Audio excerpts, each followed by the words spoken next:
Good evening, sir. Yeah, good evening. Okay, now we will start, sir. Yeah, sure. On behalf of the Professional Development Committee of the Western India Regional Council, the Institute of Cost Accountants of India, I welcome all the participants and our today's speaker, CMA Dr. VVLN Sastry, to the second sessions of the series on carbon markets. Welcome, sir. Now I Thank you. request, sir, to kindly start the session, sir. Thank you. Sure. Thank you very much. Good evening, friends. And we are meeting for the second time in this series on carbon markets. And in the first series, that is to say, in part one, we have, in fact, dealt with what are carbon markets and how do they operate, and India's evolving carbon credit market. We have dealt with all those aspects much in detail and much in depth on that day, with good response coming from all the participants. And today, as a part of the series and as a part of part two, we are going to deal with carbon markets world scenario and carbon credits, how they work. And again, we will be focusing on credits versus offsets. These are the key aspects for us to know when we deal with carbon markets going forward, even in India or even in the international markets. Given that, now let's begin the part two on carbon markets, world scenario, and carbon credits, how they work, and credits versus offsets. As a part of this part two, some guests may be today are freshly joining. That's the reason a small recap of 5 slides I kept for their understanding. So I request all those people, whoever have attended for part one, to consider the first 5 slides as a kind of recap of what we have learned in the last session. That is to say, carbon credits and the way they work. This is what I want to introduce to some new guests also today. Okay. So basically, carbon markets and the way they operate can take various forms, such as regional, national, or international systems. System here in the sense that it's a market catering to a particular region, a market catering to a national region, or a market catering to an international region. This is how the various exchanges of carbon credits across the world have been functioning. So that I will deal in detail as a part of today's presentation. Okay. Some of the most well-known carbon credit markets include the EU ETS, that is to say, European Union Emission Trading Systems. It covers various sectors in the European Union. This is one of the largest and oldest carbon markets globally. Okay.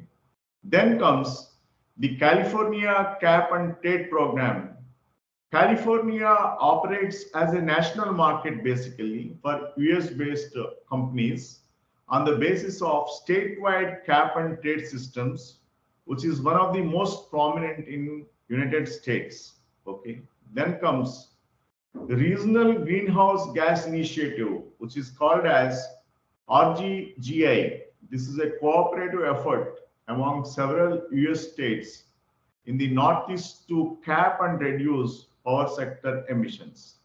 And then there are Kyoto Protocol mechanisms under which even carbon credit trading takes place in regional markets, in international markets, and also in national markets. The Kyoto Protocol establishes international carbon market mechanisms like the Clean Development Mechanism and joint implementation, which allow developed countries to invest in emission reduction projects in other nations. And carbon markets are designed to promote cost-effective emissions reductions and encourage the adoption of cleaner technologies, making them a valuable tool in addressing climate change and achieving international emission reduction goals. So, having given you and taken you on the part of the carbon markets as a whole across the world, by dealing with the European Union region and then the American side. Now, let me tell you, on the European region side, that is the European Union emission trading system, the EU carbon trading happens through EU ETS. The scheme is compulsory for all 27 EU countries and 4 others. Emission cap that the EU region has kept is to decrease annually the emissions by 1.74%, and allowances, whoever gets the carbon credit emission allowances are allowed to auction or they are given away, and more than 11,000 power stations and industrial plants are included under the European Union emission trading systems. This is the largest carbon trading platform in the world. And how the European Union emission trading system happens is, for example, say installation 1, that is to say a factory 1, and installation 2, say a factory 2 are there. Both are given an emission limit, that is to say the decrease on the emissions that have to happen every year. That limit, once it is given, say the installation 1 is well within that limit, and the installation 2 was not in limit but it exceeded in terms of emissions. So the one which is there within the limits has carbon credits with itself. The one which has exceeded doesn't have carbon credits, but it is under carbon debits. So it needs to buy compulsorily the equivalent of that deficit in terms of debit from the surplus guy, whoever is having the carbon credit. This is what is exactly the carbon trading mechanism that takes place in the exchanges. And now, as I told you last time also, European Union emission trading system, basically practice of emission trading in the EU ETS is also an important thing for us to know, where facility operators, I mean, this is the factory operators or the power plant operators or whoever actually does emit CO2 and greenhouse gas emissions, they are actually allowed to emit, and they should present a valid emission trading system certificate for each ton of CO2 that they emit. And every facility is allocated certain quota of CO2 certificates at the beginning of the year. If the CO2 emission exceeds the amount of allocated certificates of a plant, operators have to buy certificates in the emission allowance trading. The ton of carbon dioxide saved, also known as 1 EUA, thus receives a direct monetary value that is determined on the basis of supply and demand. Like how we speak of share certificate of a company, similarly, here, as I have showed in the last diagram, here suppose say this guy, for this surplus, whatever he is creating, for that he will be having equivalent certificates in terms of 1 ton each. Likewise, number of certificates in terms of number of tons of gas emission that he has reduced. And this guy has emitted more. So he has to buy those number of tons of higher emission that he did from equivalent to that from this surplus guy. That is how the trading is what happening on the part of practice of emission trading in the EU ETS. Okay. And again, technical process of emission trading, how one should trade, this knowledge we all must have, because EU emission, like stock exchange, even EU emission allowances do not exist as documents. They exist in electronic form, like our demat accounts, how they show the stocks of various companies. Similarly, these carbon credit companies will also have their credits, what we call credited to their demat accounts. So it's in the electronic form. So with that electronic form, through OTC exchange, they trade their credits with the debit guys, whoever requires to be purchasing those credits basically. The most important trading venue are the ECX, that is to say European Climate Exchange, like how we call BSE, NSE for stocks in India. Likewise, the Carbon Credit Exchange, the world's leading carbon credit exchange, or the world's first carbon credit exchange, that is the ECX, was established in London, and the EEX in Leipzig and EXAA in Vienna are the subsidiary platforms like for this. And EEX publishes the so-called Corbix each day, which is the EEX Carbon Index. Corbix means like our BSE Sensex or Nifty, NSE like indicator of the exchange. Each carbon index of the spot market price for the CO2 price in the development in price development in the European Union happens to the Corbix indices basically. Okay, EU emission certificates are not globally applicable, but can be offset against other Kyoto Protocol certificates. That is to say, in the international market, for example, the EU 27 countries plus 4 other nations which are allowed to trade, if they want to trade in other international markets like in US market or otherwise Tokyo market, then they will be allowed. But such kind of companies which have these credits should follow the Kyoto Protocol, and they should have the credits under the Kyoto Protocol system, basically the certificates. That is to say the credits. Okay, that I will explain to you also slightly later.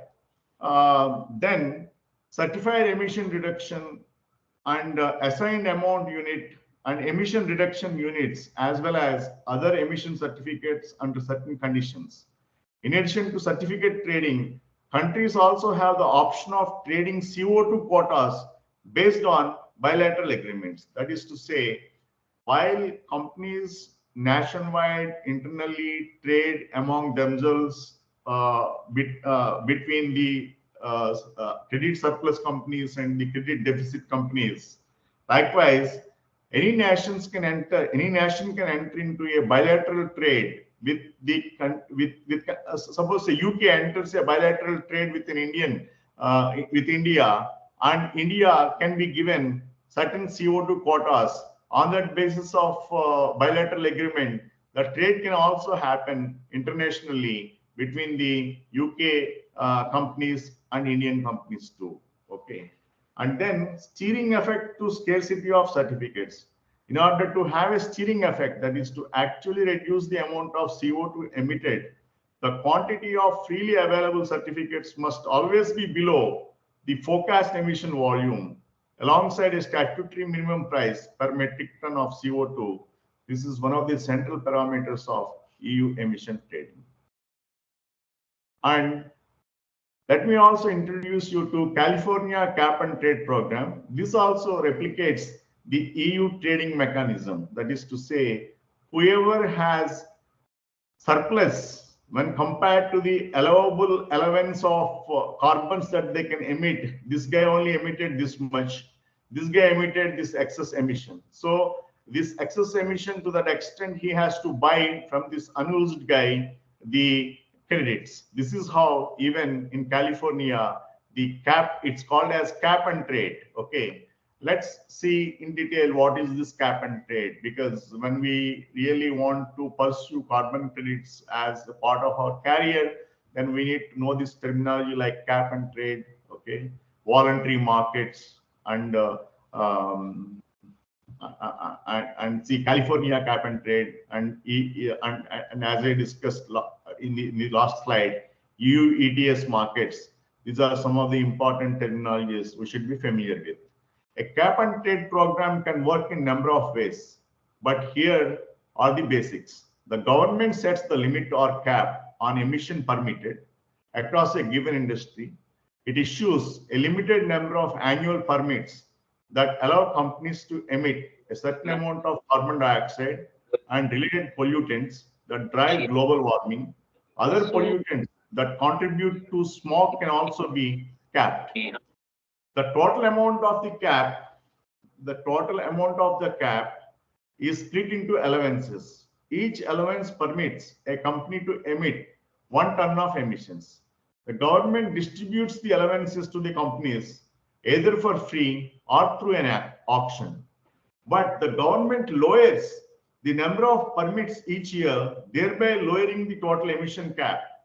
That makes permits more expensive.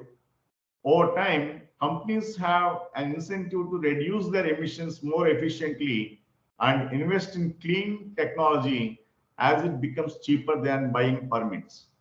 Companies are taxed if they produce a higher level of emissions than their permitted allowance. They may even be penalized for violation. On the other hand, companies that reduce their emissions can sell allowances, trade them, trade them to other companies that pollute more. They can also bank them for future use. This is what California's cap and trade program. That's what the recap I want to give you guys for you to understand better the part 2 that we are covering today as a part of our series. Now in the part 2, the world scenario is like this. Here you need to clearly understand this. Main international carbon markets, their linkages and traded units. Here if you see the diagram, the first one is links. The links are depicted with these red arrows that I will explain to you how that needs to be interpreted. And then we have market and level description in the second part of it. And in the third part of it, what kind of tradable units are allowed, and then how the sources of demand comes for the carbon credits trading. This is what this picture completely depicts, and you get complete knowledge on the whole world carbon credit markets with this diagram. Okay. Here again, I will read for your benefit. The red arrows depict direct links between the different systems which allow them to trade with each other. In addition to this, some markets may be linked indirectly. Example, the EU ETS and the NJ ETS are connected to their link to the Kyoto Protocol mechanisms that I'll explain to you here. Now, let's get to the market and level. As I told you in the first slide as a part of our recap, we have international markets to trade where every country's company, whoever has carbon credits or whoever is in carbon deficit, they can buy, or whoever has surplus, they can sell even in the international markets under Kyoto Protocol. Okay. Under Kyoto Protocol, again, you have international emission trading. Those whoever have emissions, they can trade them under IET. Okay. This is, represented with the abbreviation of IET. And what you trade as a part of IET is the assigned amount of units. That is to say, under international emissions trading, for example, a company in India, say, for example, has been given an assigned amount of units as carbon credits as a part of its surplus, then under IET program, it can trade. That comes under Kyoto countries with Kyoto targets. I mean to say, whoever signed the Kyoto Protocol, they can trade. Their countries, companies can trade, but those companies should come under IET program. Under IET program, they should be given those carbon credit units, or those companies are under carbon credit deficit. I mean to say debit, carbon debit basically. For our discussion purpose, I use carbon credit means the company which is under surplus. Carbon debit company means the company which is under deficit for buying the carbon credits compulsorily. Okay. Then this is one mechanism.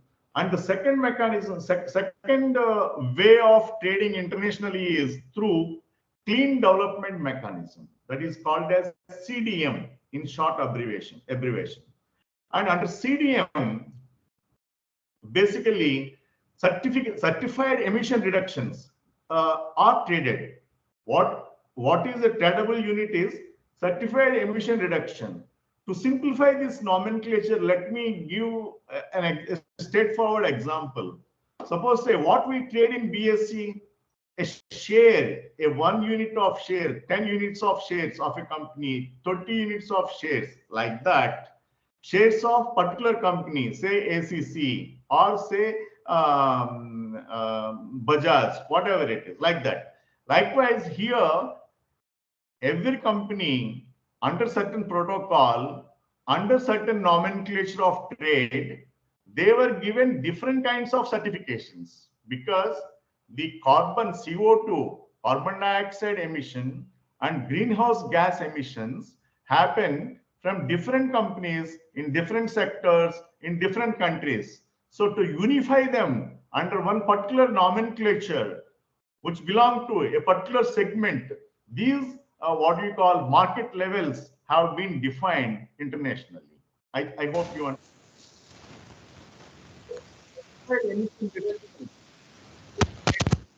Will also be covered by countries with Kyoto protocols, basically. That is to say, countries which have signed the Kyoto protocol only can allow their companies to trade certified emission reductions of their companies in the clean development mechanism market internationally, and they can buy, sell whatever they want to do under this particular protocol. Then comes joint implementation, JI. This is traded under JI segment.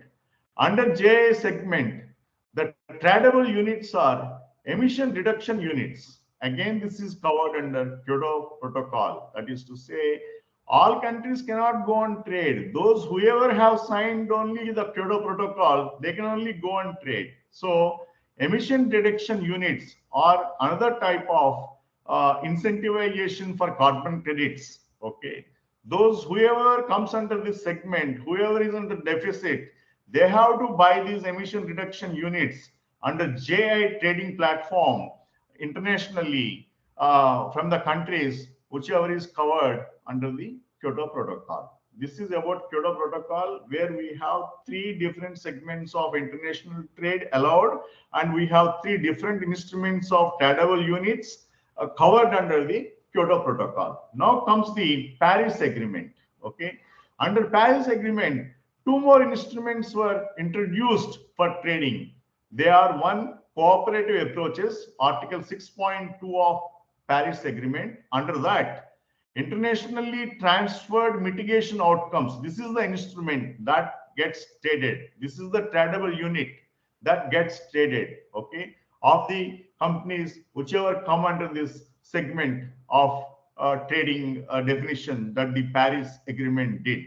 Okay, again here, whoever signed the Paris Agreement will only be allowed to trade under these two segments. The second segment is according to the definition that the Paris Agreement gave under Article 6.4 mechanism. The companies covered under that segment, excuse me, I'll take some water.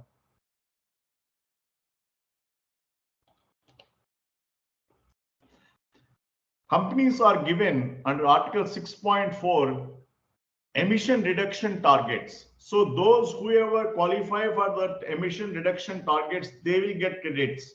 And those who do not, they will be in debit. Those debit guys have to purchase from the credit guys. That happens under the Paris Agreement. Third thing, my friends, it is ICAO. Under this, again, internationally, Carbon Offsetting and Reduction Scheme for International Aviation. This is called as CORSIA.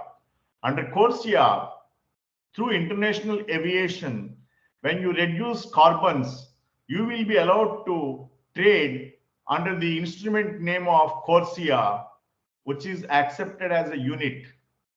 There, whoever is participating in terms of airlines internationally, wherever the countries allow international airlines to fly into their countries, this protocol has been created under ICAO. And there, wherever they find that the airlines in that country are reducing the emissions, there the credit system is allowed for those airline companies to trade internationally, or whoever is under deficit, they have to buy internationally under CORSIA. Okay, hope you got this also. Now, supranational, that is EU ETS, supranational, because in European Union, as I told earlier, we have 27 nations plus 4 other nations which came together and they have formed a supranational alignment. The EU ETS reason is a supranational alignment. So in that supranational alignment, the EU allowances is what the tradable unit, that is called as EUA. This is the share, you can say, in our Indian stock exchange terminology. EU allowance is the EUA. EUA is like a share certificate. Okay, that is traded internationally, supranationally. Sorry, among the EU countries plus 4 nations which have joined EU also can trade the EU ETS. That apart, we have some nations exclusively allowing their own country companies only trade in the carbon market. Such kind of nations are Switzerland basically. In Switzerland, this is it's called as Swiss ETS or CHETS. Under Swiss ETS, the tradable unit is Swiss units, CHUs. So here, these guys from Switzerland, whichever is the company, they cannot trade internationally, but they can trade within Switzerland in their exchange. Likewise, New Zealand. New Zealand also has ETS that will be known as NZUs in terms of tradable units. They will be allowed to trade within their country, but they cannot trade internationally. But remember one thing again, New Zealand signed the Kyoto Protocol. So under Kyoto Protocol, whichever company falls under these segments of Kyoto Protocol, they can also trade internationally. While they're allowed to trade only nationally, but some companies may fall under the Kyoto Protocol. They are allowed to trade under Kyoto Protocol. Likewise, under Swiss ETS also, there are some companies which come under Kyoto Protocol. They are also allowed to trade under Kyoto Protocol. So, strictly speaking, though one may say our companies only cater to national market, our nations cater to only our companies within our land, but they are also liberal in allowing their companies to trade internationally. That too, the companies which comes under a certain protocol with given definitions. Then subnational level, suppose say in USA, within USA, in California cap and trade program, only California around companies will be allowed to trade, but not other state companies. A company from Chicago cannot go and trade in California, or a company from New York can go and trade in California. Similarly, in Quebec, they, because the companies with surplus are given allowances, so the states, particular states in the nation of USA, allowed only companies of their particular states. This happens in USA only. Particularly, the states are big and the industrialization of each state is big. So they did not allow nationwide trading. They did not allow their companies to trade internationally also. Okay. And then we have a voluntary market. Voluntary market in the sense, in voluntary market, there are certain standards created. Those standards are called as gold standard, Vera standard. Whichever company follows these standards and reduces the emissions on its own, it is eligible to claim the carbon credits, and such kind of carbon credits can be encashed by these voluntarily what do you call, the compliance, carbon credit compliance orientation, whatever they have been doing, that they can encash by showcasing the kind of standards that they are following, and letting the registrars or the auditors come and audit their companies to know whether these companies are really following those standards or not. If they are following, they can encash that credits, whatever they get. So this is how, my friends, internationally, the under various protocols, the trading instruments for carbon credits are devised, and at the national levels also the carbon credit tradable units are devised, and at the national level, subnational level, voluntary level, this is how the trading platforms have been created and allowed to trade. Now, more countries are recognizing the value of putting a price on carbon as a means to achieving their climate goals. Close to fifth of global emission are now covered by so-called compliance-based carbon market, up from just 5% a decade ago. So friends, as I told in our part one discussion, we have two kinds of markets for carbon trade. One is compliance-based carbon market, one is voluntary market. What is compliance-based market? That is cap and trade that I have explained you earlier. Cap and trade is what the compliance-based market. Government caps the emissions to a limit. Whoever is within that limit, they get credits. Whoever is not there, they will be in debits. Debit guy has to buy from the credit guy. And then we have again voluntary markets. Under voluntary markets, what a person does is, whoever on their own follows the compliances and follows certain standards of emissions, those guys, by inviting the auditors to certify their standards, they can claim carbon credits, and they can use those carbon credits as a means of enhancing their revenue in voluntary markets. Okay, so there are two kinds of markets in carbon credits. So this carbon-based, compliance-based carbon, which was just 5% a decade ago, has substantially increased to 20% now at this point of time, which tells us that carbon credit market is quite expanding year on year internationally, and it's developing as a kind of stock market mechanism across the world. So that is where one can even find the free traders from outside coming and trading in this carbon credits market just for money's sake going forward. Okay, but while support for carbon markets is growing, mass adoption is still a long way off, with many of the world's largest emitters remaining on the sidelines. Friends, as I told you, this is a protocol oriented market allowed for the guys whoever have signed the protocols. If you sign Kyoto Protocol, if you sign Paris Protocol, if you sign ICMAI Protocol, you will be allowed. But if you don't sign, you don't be allowed to trade. Then for those guys, there is no incentive. They go on constantly emitting the CO2 and greenhouse gas emissions. So until and unless you also bring them under accountability of reducing their carbon emission, then we may not be meeting that goal of achieving a proper environment, which is what is the objective of the carbon credits in a way. Okay. So friends, again, prices and ambition also need to be raised for these market mechanisms to play a substantial role in the shift to a greener future. Again, friends, the problem in the international markets is some international markets have very high prices for carbon credits. That is to say, per ton of CO2 emission is equivalent to $92, say. That is the highest price. And you have even at the bottom level $1 per ton.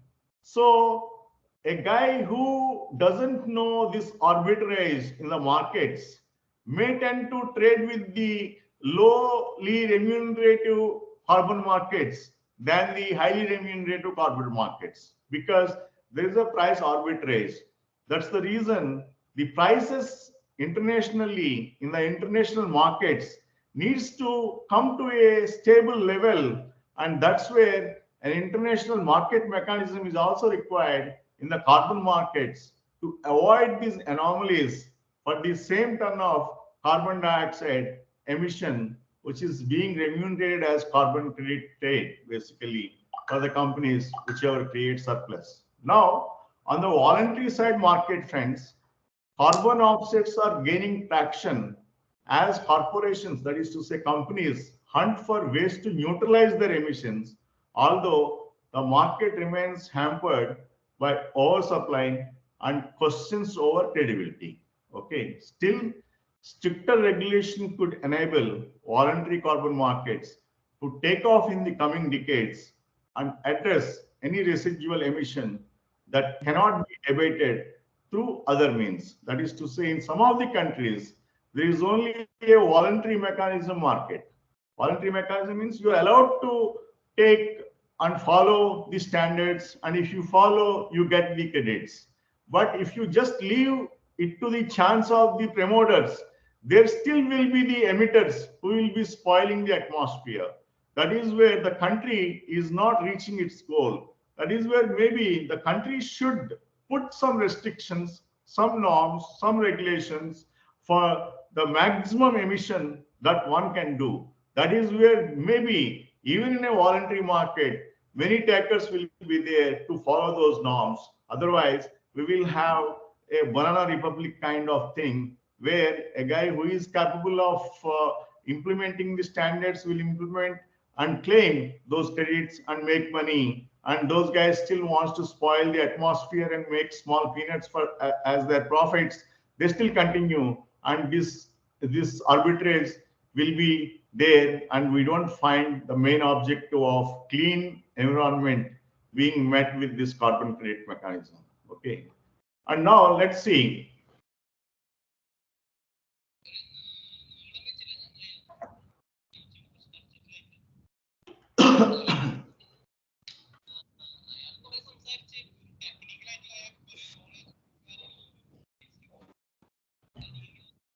There is huge untapped potential of global carbon markets. Let's see how is it. Friends, as I told you, there are two kinds of markets, compliance markets and voluntary markets. The compliance markets may broaden their horizons in the coming years. Again, let's see why. The growing acknowledgement of the need to put a price on pollution has seen carbon markets established in more regions and expand in terms of both the volume of emissions covered and traded value. There are now 30 compliance carbon markets operating around the world in which entities must purchase or trade allowances for the emissions they produce. Together, these markets reached a value of more than 850 billion. Friends, today the size of the total carbon market mechanism is 850 billion in the world and covers a close to fifth of the global greenhouse gas emissions. And friends, the European Union was one of the early innovators with the debit of emissions system back in 2005, and momentum was turbocharged when China joined the party in 2021 with the launch of national market. Though China was late entrant into the carbon credit market, but it also became the largest market for carbon trading. But remember, China is undercutting the price of carbon credits. That is one thing that we need to keep in mind, because China buys the carbon credits at lower price, whereas in European Union the price is high. Okay, a few key jurisdictions have yet to enter the fray, such as India and the US. While the US has some state level schemes, as I have explained to you earlier, US has subnational state level schemes for carbon trading, but it doesn't have a well-laid state sponsored international trading mechanism yet. Even India also, it didn't have any kind of international trading mechanism allowed by Indian company officially. But there are some companies in India which have benefited out of carbon credit trading under various protocols. I'll explain you how and why they could do that, okay, at a later stage. And while US has some state level schemes, they covered 8% of its emissions. A national US schemes remains unlikely, and India has more discussed implementing a compliance carbon market, but in the near term has decided to focus on voluntary schemes. Though India is talking a big about the carbon credit market going forward, but India's focus is on the voluntary schemes only. That is to say, India is still saying, hey guys, you follow the standards and you create a what you call benchmark for yourself for creating your personal standards, and you get those credits. And if you have those credits, come and trade. I am going to create a platform for you. This is what the stance that India is doing. But India is not in a position to go into compliance market where Indian government tells to the companies that, hey, you cannot exceed this much carbon emission beyond a particular level. If you exceed, I'll penalize you where you need to buy the credits.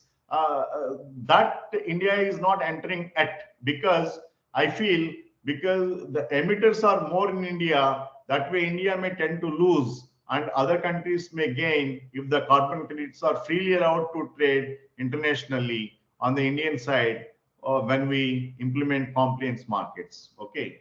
Now, friends, if you look at it, the evolution, if you look at the evolution of the expanded reach of carbon markets in the diagram, whatever I have showed on the left side, by taking it from the World Bank and Bloomberg over a span of available statistics up to 2021, you can clearly see, okay, these markets are clearly now in 2021 led by China. This blue, whatever you are finding, that is the market exclusively created by China.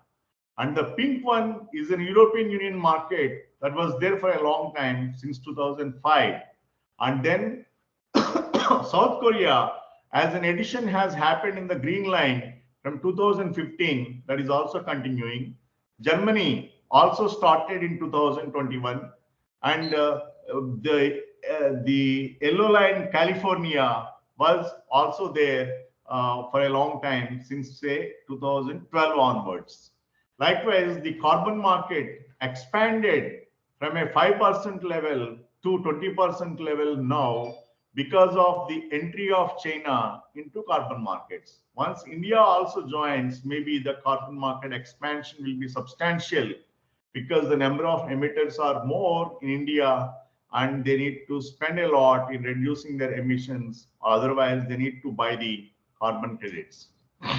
And friends, more ambition for the carbon credit market to expand, more ambition is needed for real impact, because on top of the need for new markets, existing carbon pricing programs must significantly ramp up their size and ambition if they are to play a major role in decarbonizing the global economy.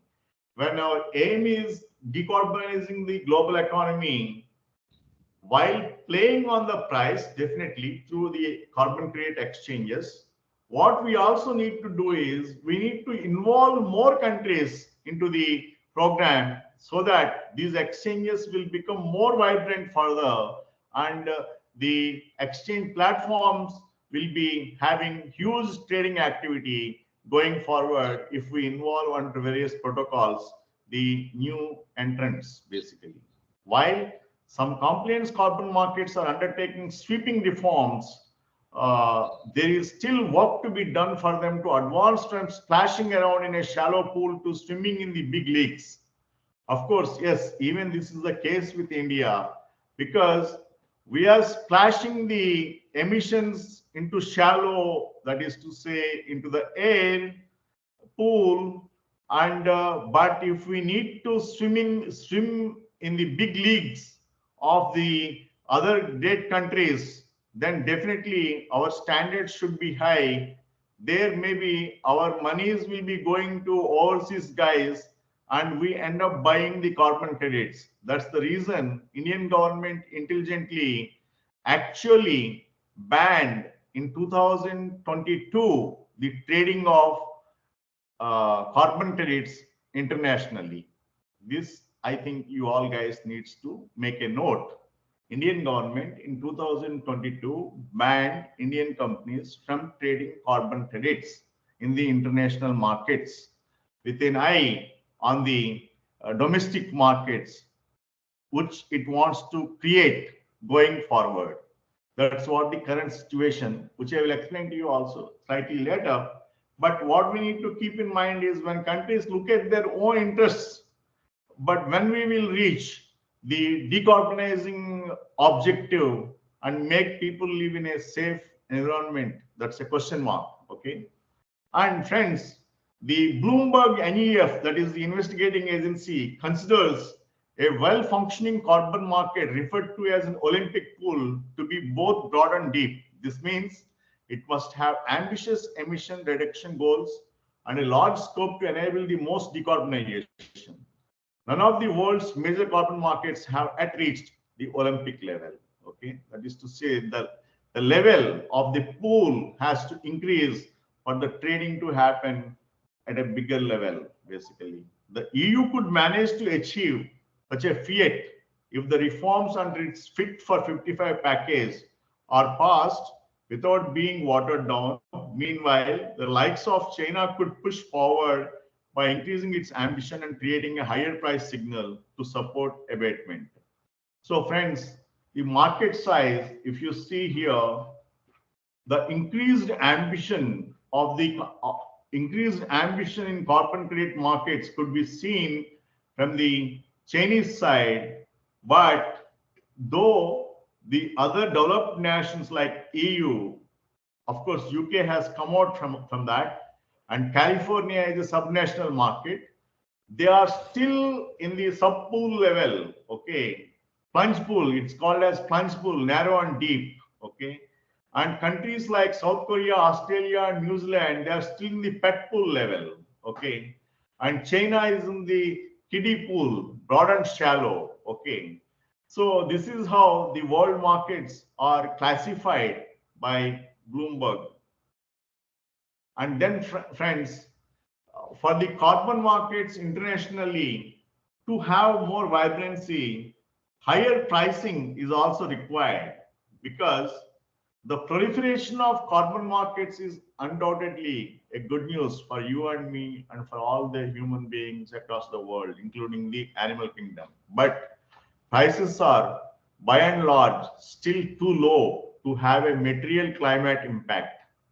This is particularly true for sectors outside of power generation, where switching to low carbon alternatives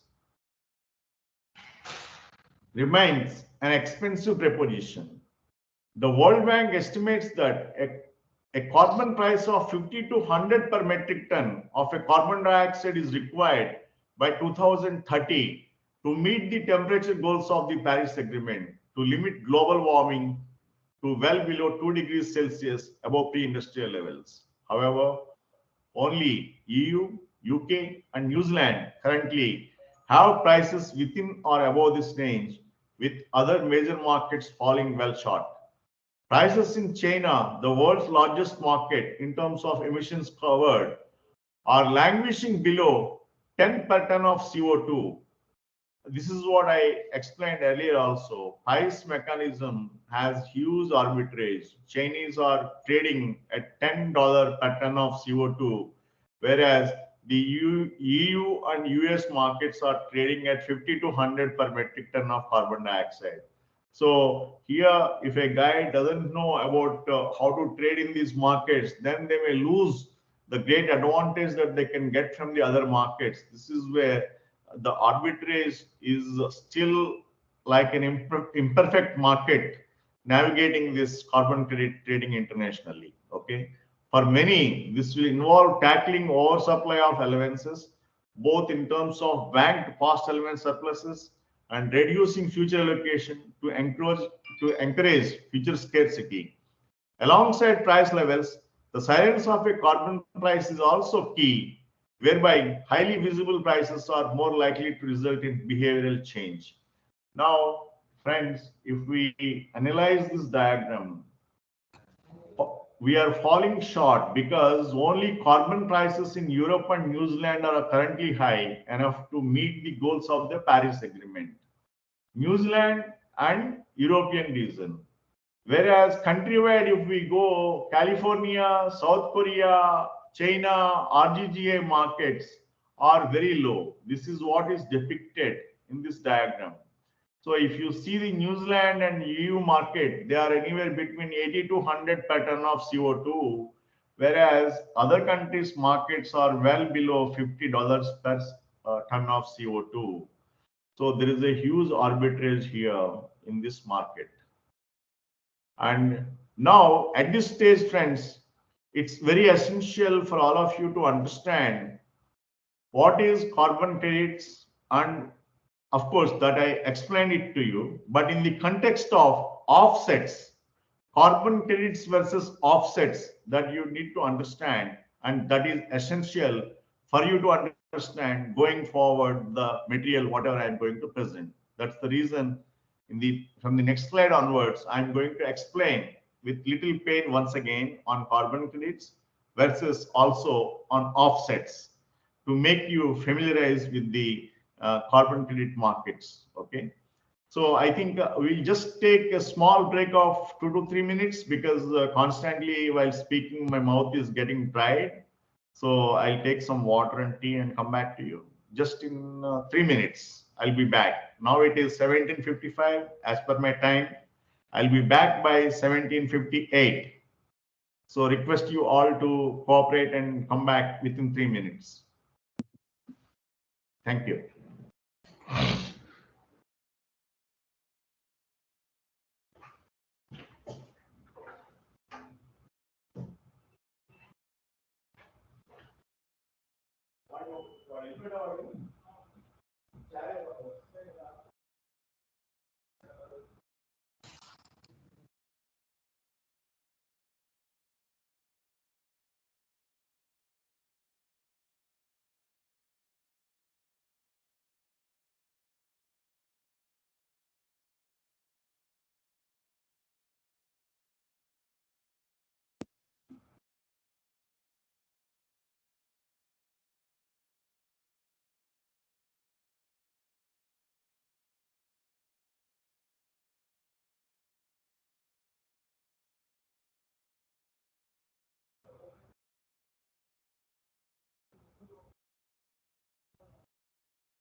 Yeah, are you ready?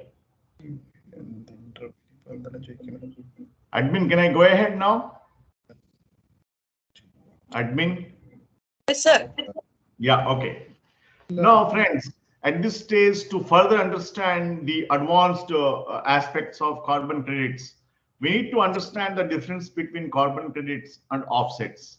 Now, let me take you through what exactly is this carbon credits versus offsets.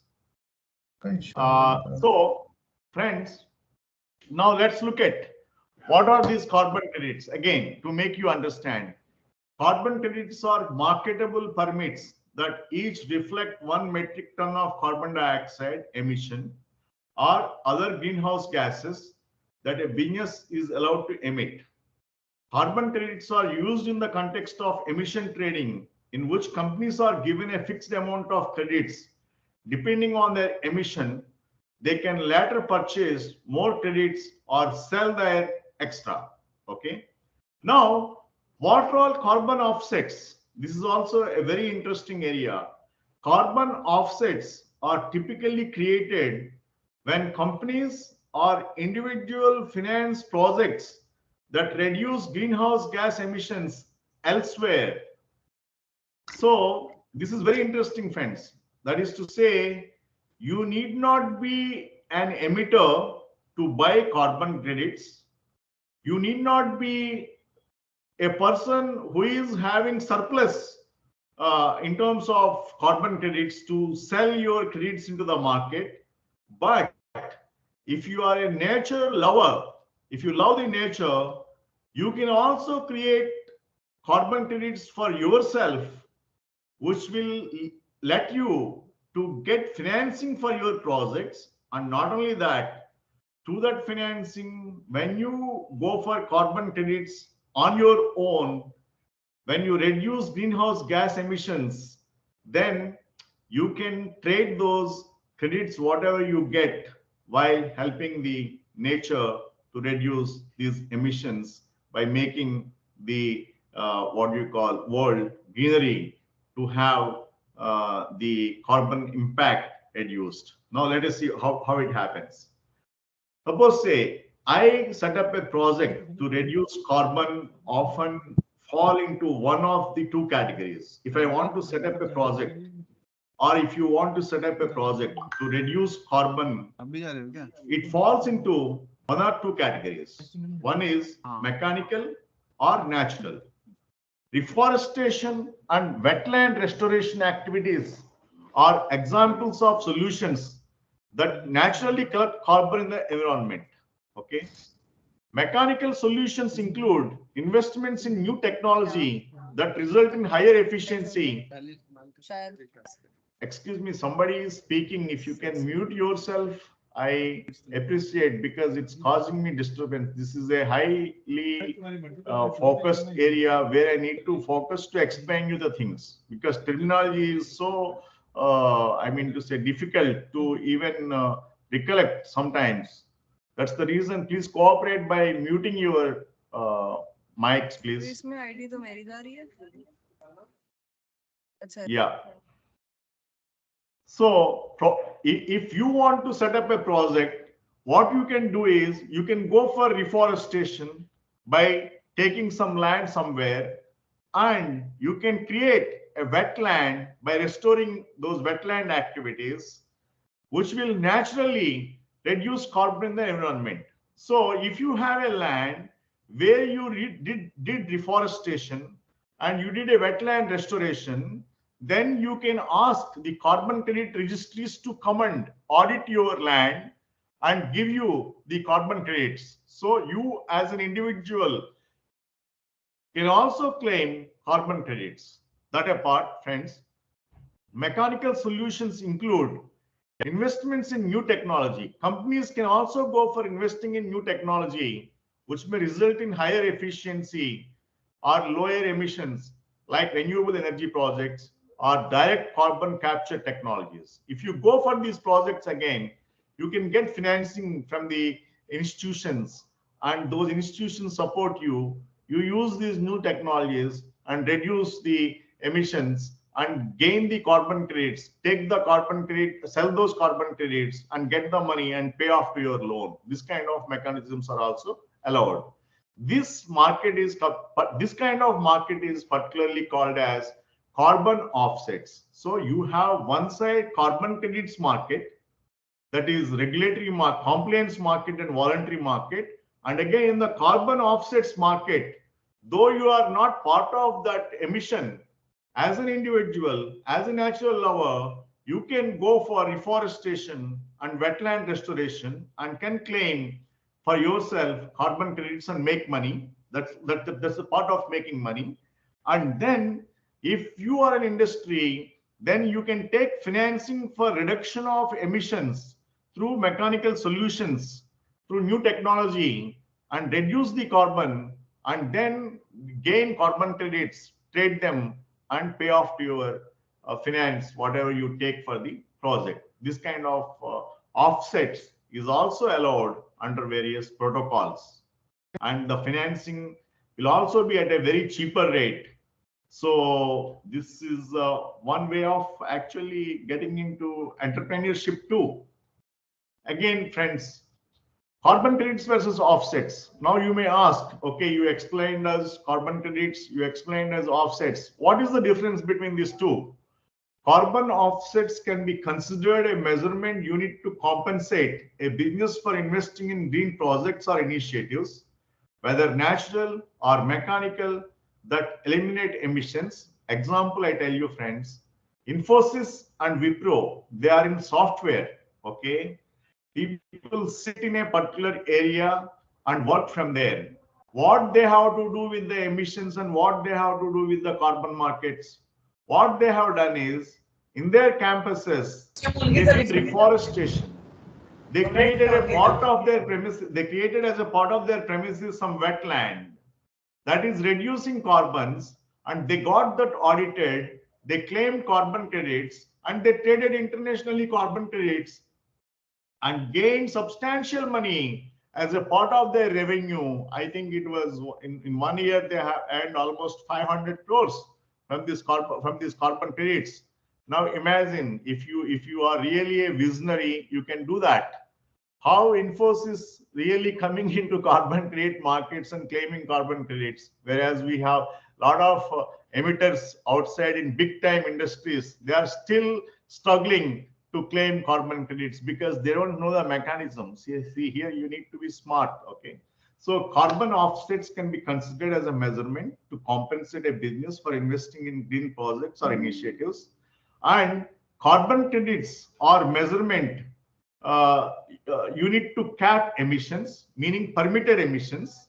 And once an offset has been produced, it can either be kept by the company that carried out the project or traded on a voluntary carbon market. So first you need to gain the credits for you to trade anyway in any market. Now, how are carbon credits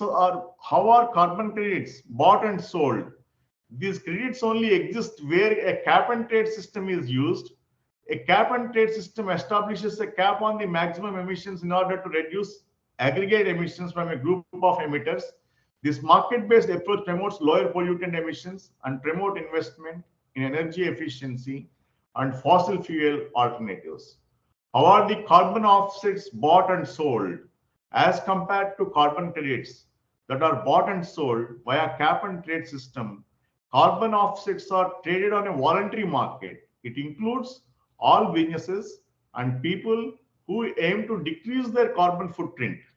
There are no regulations governing voluntary market participation. Participants purchase carbon offsets to achieve internal carbon emission goals. Okay, and this I will continue in the next slide. However, this absence of control in the voluntary markets does not imply that the offsets bought via this market do not adhere to specific requirements. Organizations are encouraged to invest in approved programs in order to demonstrate their environmental credentials and avoid charges of greenwashing, which involves making false environmental claims to promote brand image. We also come across, friends, world across many corporates or individuals who claim that they are greenhouse friendly and they want to protect and safeguard the environment. And those guys smartly, what do they do is they try to claim the carbon credits and make money. Some of them may be fake guys. So we need to be very cautious and avoid the charges of greenwashing. That is to say, making false claims on environmental aspects. And those who take advantage, that is where the role of CMEA also comes into the picture, which I will explain maybe tomorrow, because tomorrow is our day for knowing the role of CMEAs in carbon credits. Okay. And then programs like the verified carbon standard or the gold standards at industry standards, these programs outline criteria that offsets should achieve in order to get certification. Projects are then examined and accredited in accordance with their standards. This I explained you in a passive way in voluntary markets, where one sets up their own standard, that is gold standard or verified carbon standard. And once you follow those standards, you can go for an audit and claim the carbon credits. Overall, carbon credits and carbon offsets are both important tools for reducing emissions. Businesses can use these tools to reduce their emissions while also receiving a financial benefit in return. Okay. This is the overall crux. Now let's get into the voluntary markets gaining momentum. Voluntary markets are the markets where even individuals can play and make money through these carbon credits that I have explained to you. And also, the industries voluntarily can take up the cause of reducing the emissions and can trade in the carbon credit markets and make money. Okay.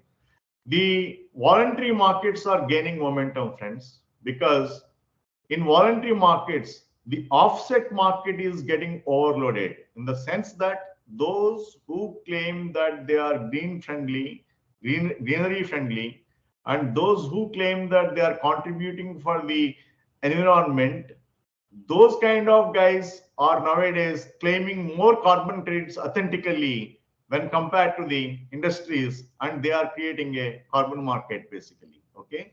The other side of the carbon coin is voluntary markets, friends, whereby entities purchase offsets from projects that remove or avoid emissions to help neutralize their own environmental footprint. And then demand for offsets is accelerating. Over 144 million offsets were retired in 2021. See, look at this. We spoke that 30,000 contracts in EU happened to be the highest number of contracts taking place in carbon credit exchange market, whereas in the offsets market, 144 million offsets were retired in 2021. Means that many offsets were bought by companies wherever the persons greener friendly are claiming carbon credits, each corresponding to 1 ton CO2 equivalently, up to more than 50% from a year earlier.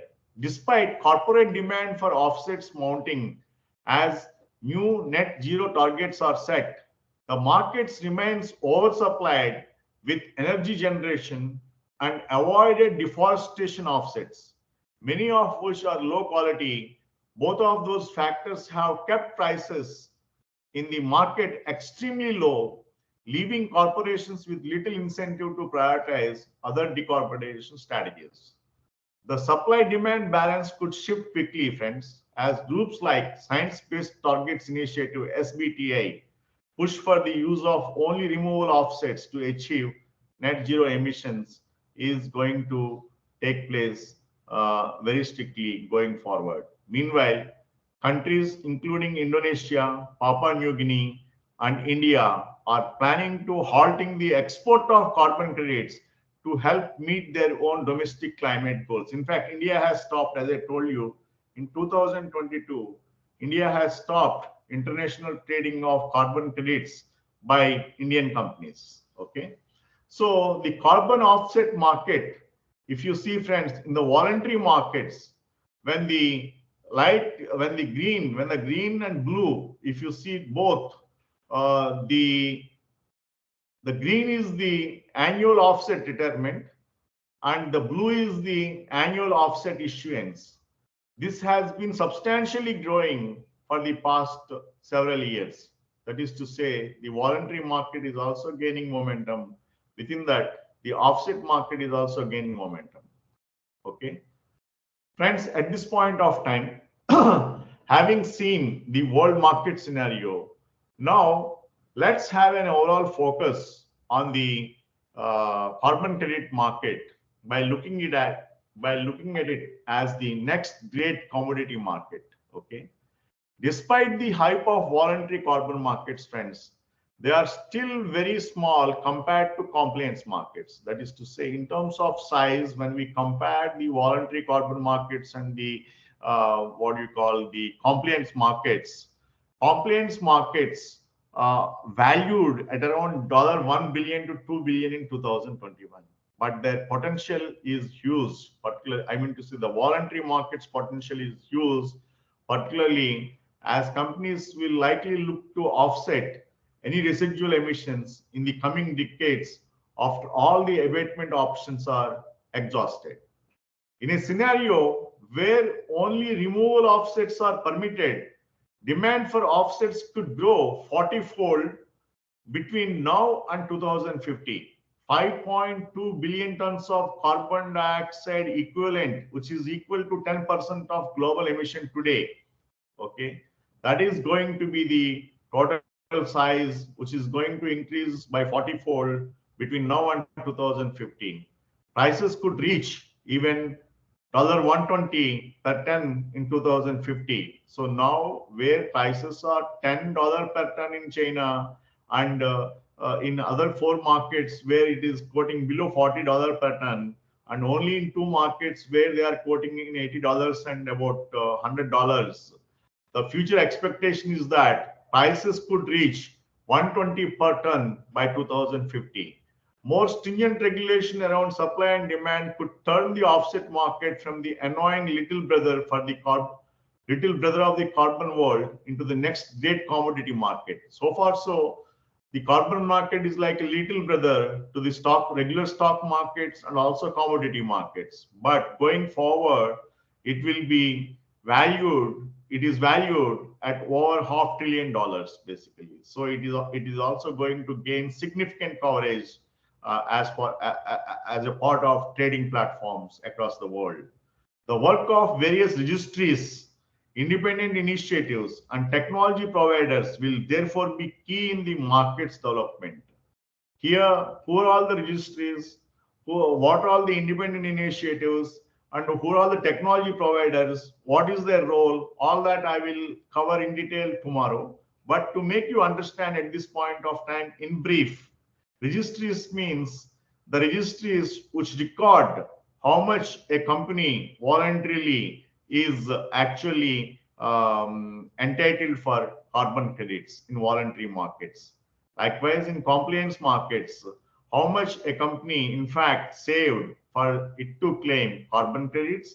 Likewise, how much a company exceeded for it to buy from the carbon credit market. That will be decided by the registries. And again, here, independent initiatives are taken by voluntary based companies and they need to get valued by the valuers. How it happens, that we will discuss in tomorrow session. Again, technology providers, there is a role for technology providers also here because they play a greater role in reducing the emissions by going in for new technologies. That is where project finance is involved.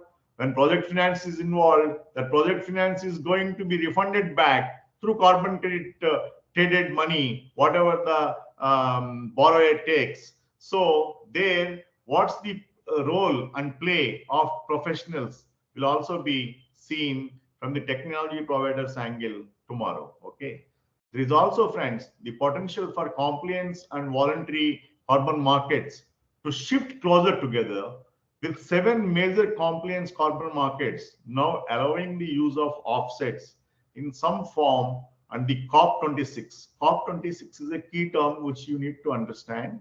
COP26 means Conference of the Parties, and the summit which was attended by the countries that signed the United Nations Framework Convention on Climate Change. That's called as COP26. It's a technical term that we need to remember. That summit laid the groundwork for global carbon trading to become a reality. Okay. And this is the pictorial representation of next great commodity market evaluation through carbon credit market. Here, if you see the green, pink, and blue, pink, green. This is blue, this is pink, this is green. If you see, we are going to touch a 600 billion trading in carbon markets by about 2050. Maybe 500, about topping 500 billion means 600 billion. Yeah, 500 billion market, maybe you can put it. That's not small. And here, okay, we have seen worldwide what all the various instruments of trading in carbon markets, and we also saw under what protocol, what kind of instrument is allowed to be traded, and where they are, and we also have seen what is the size of the market, and we also have seen what kind of guys can participate in that in those markets. We also have seen various ways and means through which one can claim carbon credits. And now, once you have carbon credits or once you have carbon deficits, you need to have carbon exchanges. So what are all the carbon exchanges? This also you need to know very clearly. That's where I have covered the leading worldwide carbon exchanges in detail for you. Though I have touched this point in a lighter way in the last presentation, but today I have given you a detailed view. The European Energy Exchange, EEX, this is located at Leipzig, Germany. EEX is a major European energy exchange that also facilitates the trading of emission allowances, friends. Then we have Euronext. Euronext operates multiple stock exchanges across Europe, and it offers trading in carbon allowances primarily in the European Union Emission Trading System, EU ETS. Intercontinental Exchange, ICE. ICE is a global exchange operator with headquarters in the United States. It offers various commodities and financial products, including carbon credits. Climate Trade, a global carbon trading platform. Climate Trade is the exchange name, friends, my friends. This is not a general nomenclature. Climate Trade is the name given for the exchange. Climate Trade, a global carbon trading platform that allows users to buy and sell carbon credits. It operates online, so it doesn't have any physical location. So you and I can also join like Zerodha into this exchange and start trading from today or from tomorrow, whenever you feel like. Then China Emission Exchange, CEFX, located in Beijing, China. CEEX is a major exchange for carbon trading in China, where the carbon markets have been rapidly developing. And then we have Tokyo Commodity Exchange, TOCOM. TOCOM, located in Tokyo, Japan, facilitates the trading of carbon allowances and offsets. So these are all some of the leading exchanges. Apart from this, we also have Air Carbon Exchange, ACX. This is the easiest and most streamlined platform. Air Carbon Exchange was launched in Singapore in 2019 as a digital exchange platform for airlines to trade carbon credits. And then, friends, we have Carbon Trade Exchange, CTX, the most cost-effective spot trading. This is a spot trading exchange. Okay, this has its presence in UK, Australia, Europe, and Asia, and one can do international trading here. It covers, of course, projects in Africa, Asia, Europe, and North and South America. Okay, and Taucan is another exchange name. It is the creator of the most liquid carbon to crypto market. This is the most innovative platform, friends. What it does is, if you have carbon credits, it converts those carbon credits into crypto coins and credits it to your account. Those cryptos are, it's an option. If you want to have those cryptos and trade in the crypto market, you are free to do that. So it's giving a fungibility kind of thing for a person having carbon credits to trade in the crypto market. This happens through blockchain basically, sorry, not blockchain, blockchain, and through AI, artificial intelligence mechanism, the trading happens. So you can trade in crypto and make money also. You can trade in carbon and make money also, whatever the way you feel like. And then you have expansive, again as an exchange. This is the most intelligent exchange for ESG inclusive commodities by hosting around 90% of all voluntary carbon credits worldwide. Expansive is currently dominant player in the market. These are all the various trading platforms that are available to you if you want to really trade, or if you want your clients to trade and make money from these exchanges international. Okay. And again, friends, you may ask, what are all the instruments traded on these carbon exchanges worldwide? I have covered this to an extent, but again, I want to cover it at one place for all of you to have a good understanding on this, because one needs to understand what is the instrument that we trade, what is actually the real carbon credit. Okay, this is where carbon exchanges, whatever the exchanges that I have told you, the places I have told you what kind of exchanges they are, whether they're online spot exchanges, that also I have told you. Now I'm going to tell you what kind of trading that you can do. For that, what kind of instruments that you can trade in those exchanges, and what kind of instruments you must have with you or your clients, that I'm going to deal with. First is emission allowance, that is called as carbon credit. Whatever the emission allowance a company gets or an individual gets, that's a carbon credit that can be traded. And then there is a carbon offset. Regarding offsets, I have dealt in detail earlier. And then you have carbon futures. Here also in the futures market, you can deal with carbon futures. And then you have renewable energy certificates. They are called as RECs.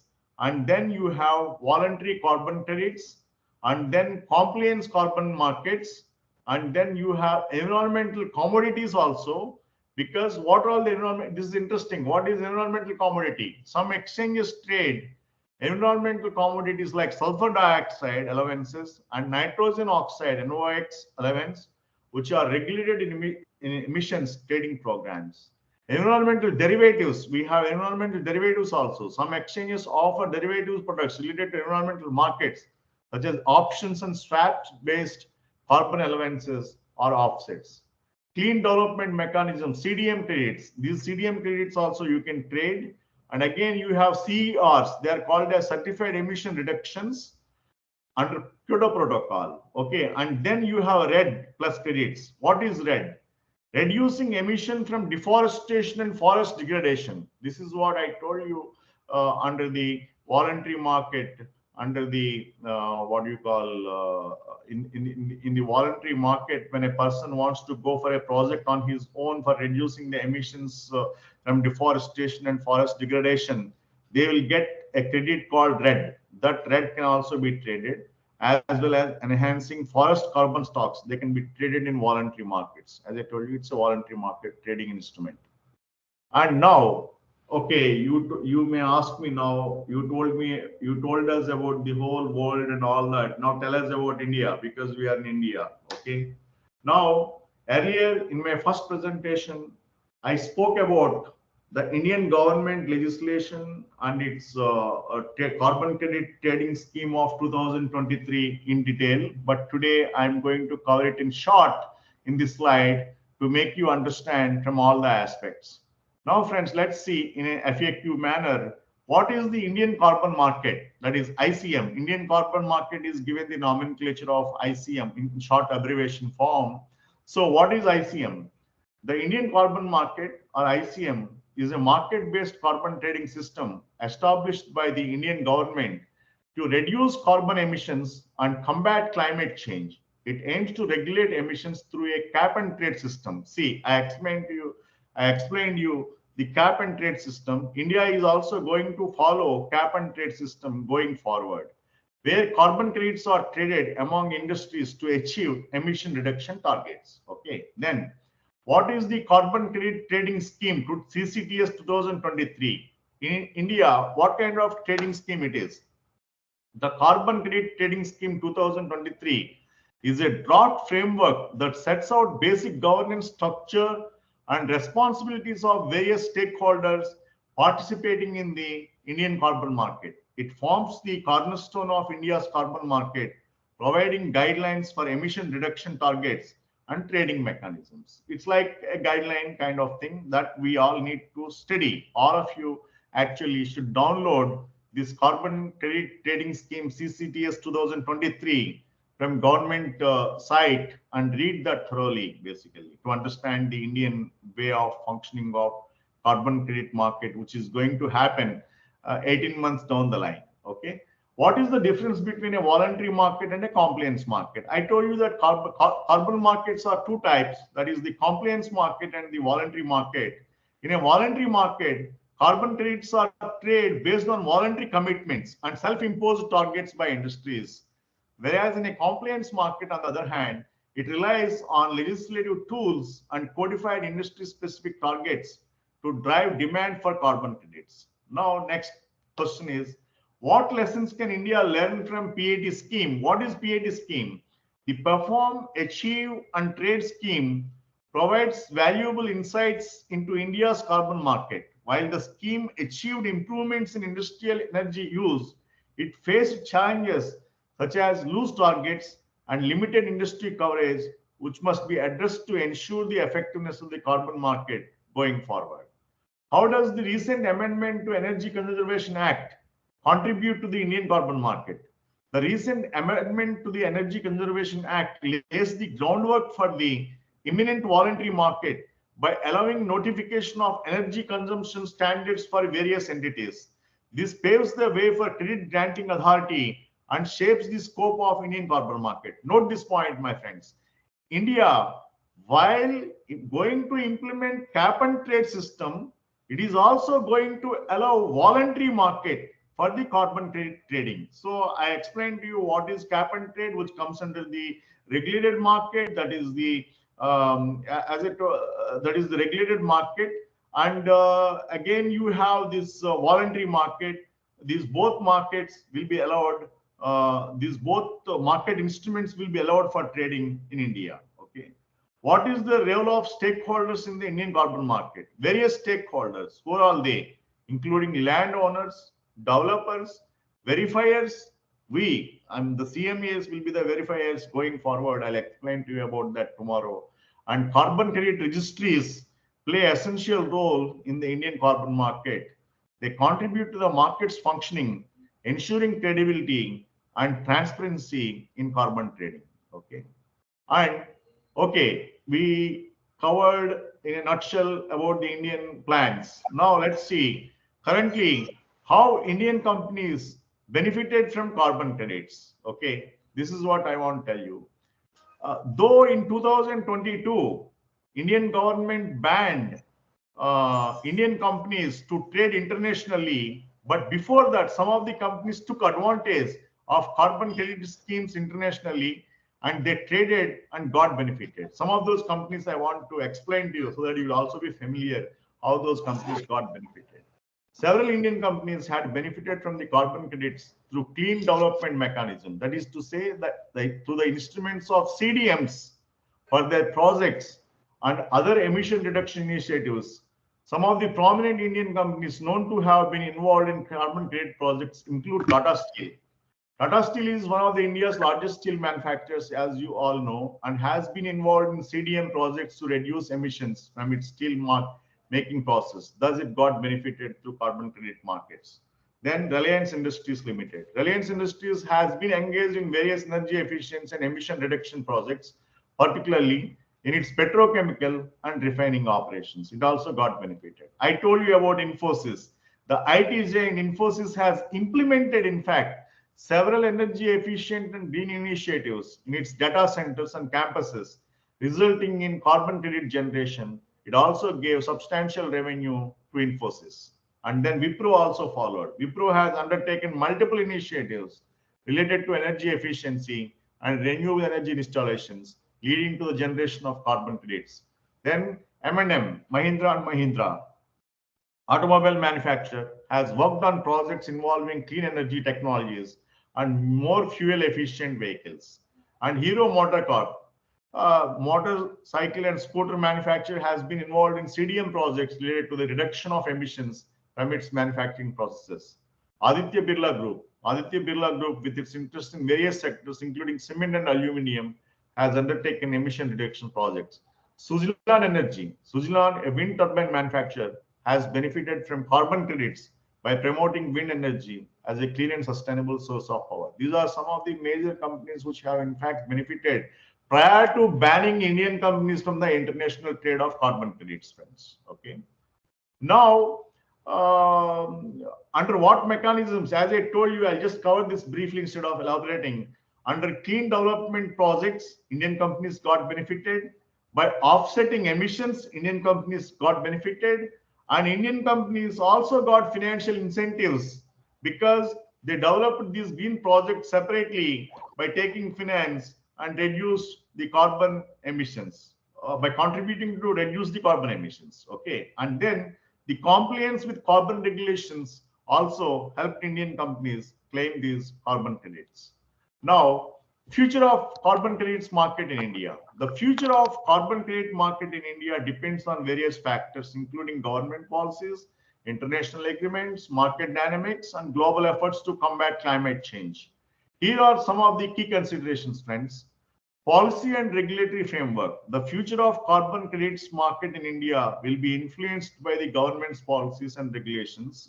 India's commitment to Paris Agreement and its NDC, that is to say nationally determined contribution targets, will play a significant role in shaping the carbon market's future. Carbon pricing. India may consider implementing carbon pricing mechanisms. So what price India determines is what is going to be very interesting, because China determined $10 per ton of CO2, whereas UK determined it as $100 per ton of CO2. So what is the pricing of India will make it very interesting for us to know, such as carbon taxes. And then we also need to know about these carbon taxes or cap and trade systems to encourage emission reductions and provide a market for carbon credits. The design and effectiveness of such mechanisms will be crucial. Currently, the designing is in process, where professional institutes like us can really contribute a lot in the governmental process of implementing this carbon trading mechanism in the next 18 months. Okay. And then international agreements. India's participation in the international agreements on carbon markets, such as United Nations Framework Convention on Climate Change, that is UNFCCC, will impact the country's ability to trade carbon credits on a global scale. When we think of global scale, of course, UNFCCC is what the influencer of the policy mechanisms across the world. And then CDM, Clean Development Mechanism, which is what the trading instrument like. The CDM, a major source of carbon credits, has evolved over a time, and its future depends on international negotiations. The role and relevance of CDM projects in India may change now, because in India we are actually banned the international trading of CDMs since 2022. And then, friends, voluntary carbon market. The voluntary carbon market, where companies and individuals purchase carbon credits voluntarily for sustainability purposes, may grow in India as a business and consumers become more environmentally conscious. Like, see how our what you call options and derivatives market has expanded in India. I feel once our exchanges introduce these carbon credit markets, maybe individuals like us also take interest in opening the accounts and trading in the carbon markets and take a punt. So that way, in India, there is a huge opportunity for these markets to expand from the voluntary carbon market side, where people like you and I will be the investors in the carbon share market. I can't call it a share market, carbon market. Let's call it as carbon market. Okay. Then renewable energy and energy efficiency. Investment in renewable energy and energy efficiency projects in India are likely to continue, providing opportunities for carbon credit generation. So whoever is getting into renewable energy, definitely, though the gestation period is slightly, I mean to say, looks like long, but they also have multiple benefits in the form of carbon credits. And private sector engagement. Indian companies, including those in the energy, manufacturing, and IT sectors, may continue to engage in emission reduction projects and leverage carbon credits for revenue and sustainability goals. Going forward in India, friends, in balance sheet, in P&L, particularly on the revenue side, sales side, we will have one more subcolumn like revenue from carbon credits. That may also be there as a part of total income with a subhead like sale of carbon credits. Okay. And then technology and innovation. Advancement in technologies for monitoring and verification of emissions reductions will make carbon credit projects more efficient and attractive. Economic growth and emission reduction. As India continues to grow economically, it faces the challenge of reducing emissions while meeting energy demands. The carbon credits market can play a role in balancing these factors. Investor interest. The interest of investors and financial institutions in sustainability and carbon markets may drive the growth of the market in India. It's important to note that the carbon credit market is evolving and the future will depend on how India positions itself in the global effort to address climate change. Indian companies, government agencies, and organizations will need to adapt to changing market dynamics and take advantage of emerging opportunities in the carbon credits market to contribute to emission reduction and sustainability goals. Now, role of CMAs in carbon credit market will be covered as a part of part 3 tomorrow. Thank you for your patient listening. Now the floor is left for Q&A.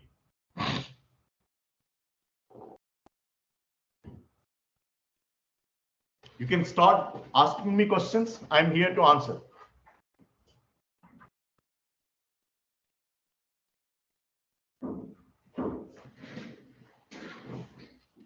Admin, can you unmute the guys who wants to ask questions? Those whoever wants to ask questions can raise their hand.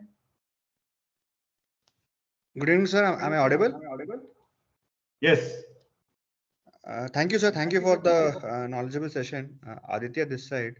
So, sir, Yeah. first question from my end is, sir, you just mentioned that the trading of carbon credits is banned in India since 2022. Is it International trading or is it export? Export, international trading. I said trading means international trading. See, in India, there was no trading as such, but companies, whoever were getting carbon credits, they were allowed to trade in the international market and encash them and make money. Okay, till 2022. Okay. That is where I have cited some of the companies' names which got benefited to that mechanism. But in 2022, Government of India banned Indian companies from doing international trading of their carbon credits because India wants to develop its own market. When it develops its own market, unless there are sufficient credits, the market cannot kickstart. That is the aim of Indian government for banning the Indian companies from trading in the international markets. Okay, sir. So for example, if I've been looking at the balance sheets and financial models of solar power plants, wind power plants, so they have been showing carbon credits as a revenue stream. So Yeah. will they not be able to do that now because of this ban, or they can sell it in India? Strictly speaking, they may have to sell it in India only because there is a government ban. How can they do it? Unless they have some special permissions, I don't know. Because see, the Act clearly says that since 2022, the Indian companies are banned from trading internationally. So how come they can trade, sir, going forward? They are only allowed domestically going forward. So they may accrue these credits. They may still show it, but that will be shown as bills receivable actually. Understood. And so there are certain companies like ICMAI Energy Services based out of Indore who are also into this carbon credit trading. Yeah. So they also show that almost 90-95% of the revenue comes from exports. So then their business models also will be affected because of this restriction on exports, right? Not affected them. As I told you, you can show it as a revenue and book it in your P&L, but the realization may not be there. Cash flow may not be there. Okay, understood. Okay. Thank you, sir. Thank you so much. Thank you. Hello. Yes, sir. Yeah, I have one small question. Whether a company can carry forward its carbon credit from current year to next year, because sometimes Yes. it may happen that it may have some excess surplus Yeah. for next year or some other year in future, 2 years down the line, it may have some deficit. So Yeah. whether no, I'm not telling about selling, but can it adjust its own carbon credit surplus or deficit? Yes, it can. Acha. And same applies that it can be transferred within subsidiaries. Like ITC has got many subsidiaries.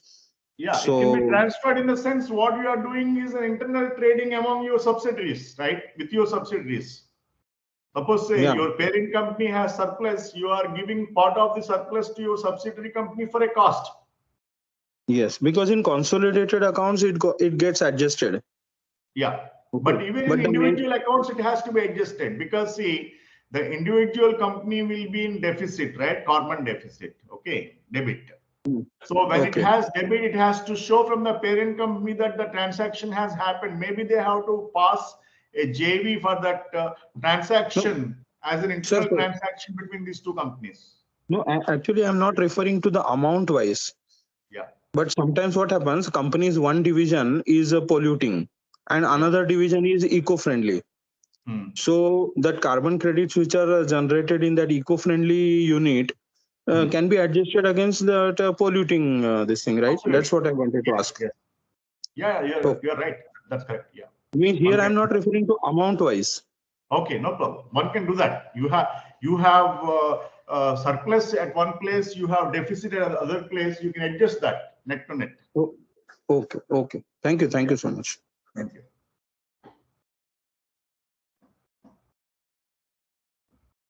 Today also we have good attendance actually. Any other questions, my friends? Please ask. Please be liberal in asking questions. Even if it's a layman question, no problem. I'm here to answer. Any kind of question. Even if it's a tough question, I'm here to answer.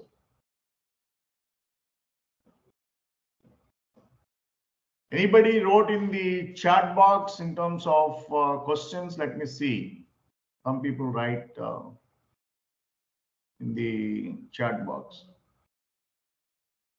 Request the host to share the webinar presentation. Yeah, it will be done. Then some people are praising. That's fine. Thank you, friends. No problem. I am here to share the knowledge with you. Yeah. And any thoughts on green bond as being regulated by SEBI? Green bonds right now are utilized for the purpose of raising money for investing in the renewable energy programs in India. But going forward, if these green bonds are diverted to these carbon credit exchanges, maybe that's going to happen. If that happens, this will be one of the instruments that we can get for trading in the carbon credit exchanges. That is the answer for your question. And rest are praising messages. I'm not reading that. That's what it is. If you have any other questions, you can raise hand and ask me. Sir, please share the total presentation. Yes, I will do that. Yeah. Sir, how is a carbon credit priced? Is it Yeah, based on good demand? question. As I told you, I have shown you in one slide, right? The pricing aspects. If you see, again, I'm showing you on the slide, the pricing. Yeah, here it is, the pricing. If you look at the markets like California, South Korea, RGGA, and China, the pricing is between 60 to 10. Okay. Whereas the pricing is high in EU market and UK market. Rest of the markets, the pricing is low. Whereas India, at what rate it is going to price, we don't know. We have to wait for 18 months. So how the pricing is done is based on the market. I have also informed you about the kind of markets that we have. That I told you in the first slide itself. We have here in this slide. One second, I'll show you. Yeah, here international markets, supranational markets, national markets, subnational markets, voluntary markets. In these markets, under various protocols, each one has a different kind of instrument to trade. So based on the demand and supply, like buy and sell, how we see on the stock market screen, buy and sell, demand and supply, and it's market driven. On that basis, the pricing is determined. So now you may ask another question: why the rates in China are very low, and why the rates in EU region are very high? If you ask me that question, the answer is in the EU region, the prices are very high because there the registries are very strict in giving the credits, in the sense that they do a strict scrutiny of a company, whether it is emitting or not, and only then they give the credit. That's the reason those credits are highly valuable. Whereas the Chinese credits are cheaper at $10 because they don't care for the quality of the credit, whether they really emitted or not. Those mechanisms to measure that effectiveness of the credit are not properly established in those countries, or otherwise not recognized by other countries that strictly on the part of quality. If you see But sir, Brazil, it's much cheaper, even much cheaper. Yeah.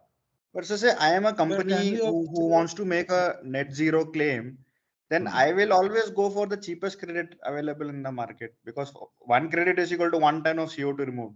Yeah, So absolutely. Yeah, you can go and buy from China at $10 and can say I'm done with my deficit, right? Or you can go to Brazil and buy that. That is the arbitrage. That is the arbitrage which is currently there in this market. Unless that arbitrage is done away, you don't find a unified price coming into picture. That's what I described in between in my slides, right, about the Sir, can we international say that? markets. Yeah. Hello. Yeah. Can tell we me. say that the prices in China are low because their supply is more?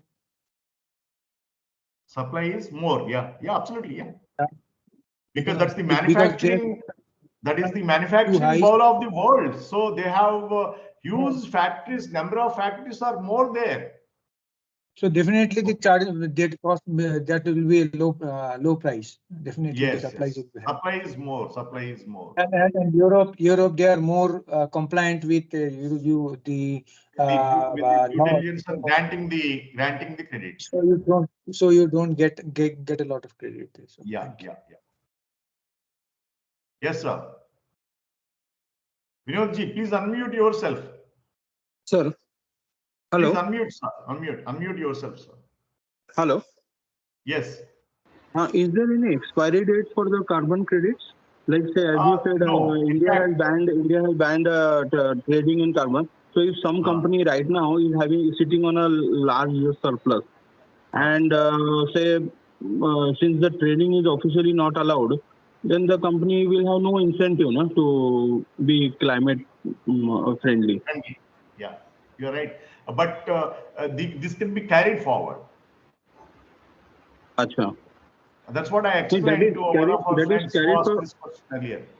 That is carry forward is okay, but if some company is having only one plant or only one set of plants, and they are completely carbon credit positive, but they cannot sell it anywhere currently. But they So, carry it forward till our trading system is active.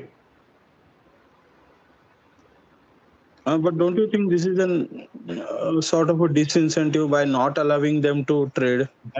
That's government policy. See, you and I, what Okay. we can do, tell me. A government has created a policy. No. What I'm saying is it not indirectly?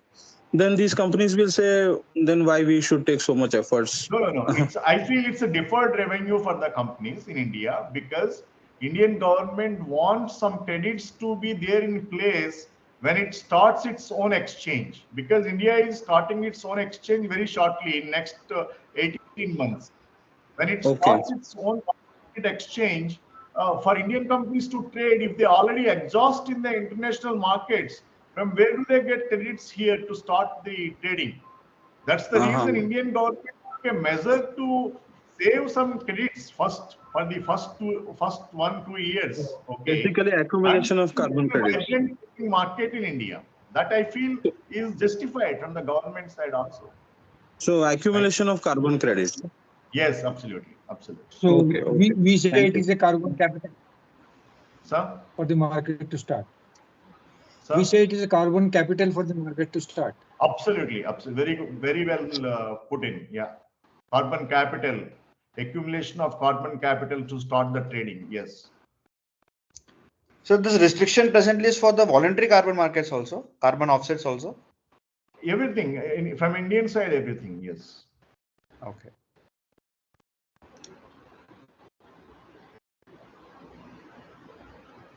Any other questions, sir? Yeah. So Yes, sir. sometime back you said that since China, the carbon credit is cheaper, one can buy it and do some arbitrage. But since Yeah. international trading is not allowed, can arbitrage be done? Yeah, of course. See, arbitrage is done that way only. You know, you buy in the you like a derivative, you buy in the Chinese market, Yeah. and like a derivative, you buy in the UK market. If you are familiar with derivatives, I can explain you to any extent. And then you just track the markets regularly, and at one opportunistic day, when the price falls, when the price increases at one place, when the price falls at one place, you book the profits, and then you get gain. That is your profit. So you Yes, need to but do it arbitrage that way, like foreign exchange, how we do it in different currencies, the similar way. okay, but it will not be regarded as international trading. It can be recorded in your books. See, it can be recorded in your books. Why not? It can. Okay, fine. Yeah. It can be. It can be, sir. It can be. But sir, there are restrictions because of the linkages, right? Not all credits can be bought and sold across the world. There are, That for is the example, reason you should fit into the market. As I told you, see, this is what this chart. When I send you this presentation, you need to somehow by hack this chart. Under which instrument you are coming under? correct. Under Yes, which sir. instrument this Chinese trading is taking place? If you are falling in that instrument, yes, you will have the arbitrage benefit. If not, you will not be having. So you need to be falling within that instrument, within that protocol, within that industry, within that segment. So you need to look at this master chart that I made, and if you master this chart, you can understand completely the worldwide carbon markets. Yeah. Thank you, sir. Thank you. Yeah. Yeah. Any other questions, sir?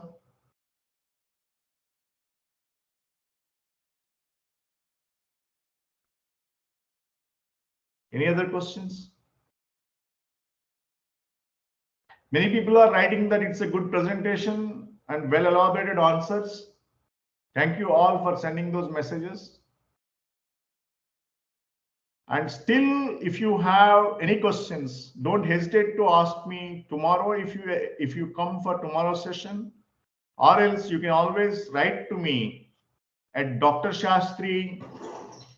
I'm just typing my email ID, Dr. Shastri @firstcallindia.com. You can write here. I can respond to you anytime if you have any questions. Okay. Hope you can take my email ID from the chat box. Yeah. So thank you all. Admin, should we call it a day? Yes, yes, sir. Thank you so much, sir, for the wonderful session, sir. Thank you very much. Thank you. Thank you. Bye. Thank And you. Bye. last session tomorrow is the last session, sir. Yes, yes. All the Absolutely. participants are requested to join the session. Thank you. Sure. Yes. Thank you Thank very you. much. Thank you. Good Thank night. you. Good Good night. night. Good night.